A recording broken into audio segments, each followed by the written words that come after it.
today I'm just going to briefly talk about this guitar and why I've decided to sell it. It's a Paul Reed Smith 1998 McCarty Soapbar. So it's got the two P90s, Seymour Duncan P90s, set neck.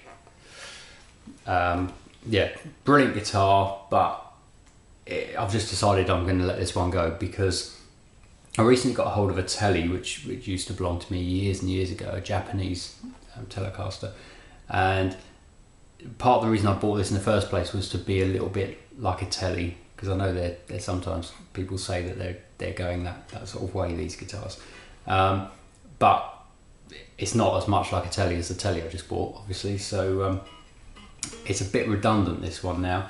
When I got hold of it originally, I've got a couple of other PRS. It's got an NF3 which is amazing. I'd definitely recommend those if you haven't seen one. PRS NF3, they're just amazing guitars. And I've got an old CE24, and my plan was to get rid of the CE24 because it's not really my kind of guitar. It's more of a rock guitar, not the sort of thing that I normally use.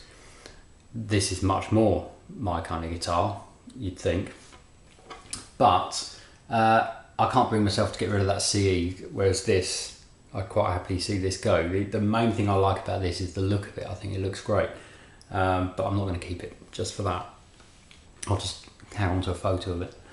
But so really I'd recommend them. That it's impeccably well made, as PRSs are. It plays brilliantly. It's all been set up really well, and it just plays amazingly.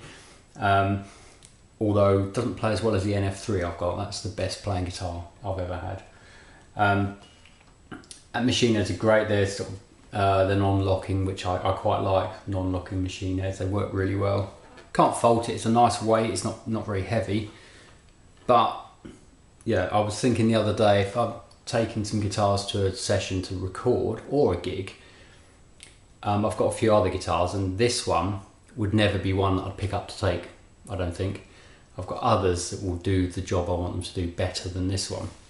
Much as I think it's a really good guitar, it's just not one that I would take. Since I've bought it, I haven't used it on a gig. I've used it for some lessons. It is a lovely guitar, but that's my reasons for getting rid of it. So yeah, I don't know if that's of any interest to anyone, but just in case you're thinking about one of these guitars, then don't buy one if you want it to be a Telecaster like I did. Get a Telecaster, that's pretty obvious. And just watch out for the pickups on these. There's a lot of talk online about the pickups on these. People tend to replace them. They're Seymour Duncans, and people put Lollas and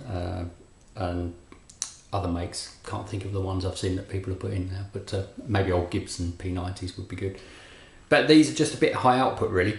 A tip if you do get one of these though, put the volume on about 7, and it just cleans the sound up perfectly. It really makes a hell of a difference.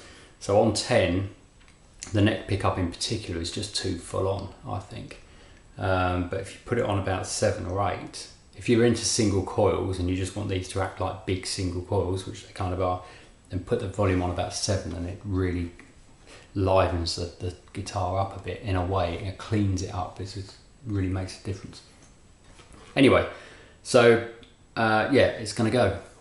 Bit of a shame, but you can't keep all of them, can you? Okay, so thanks for watching.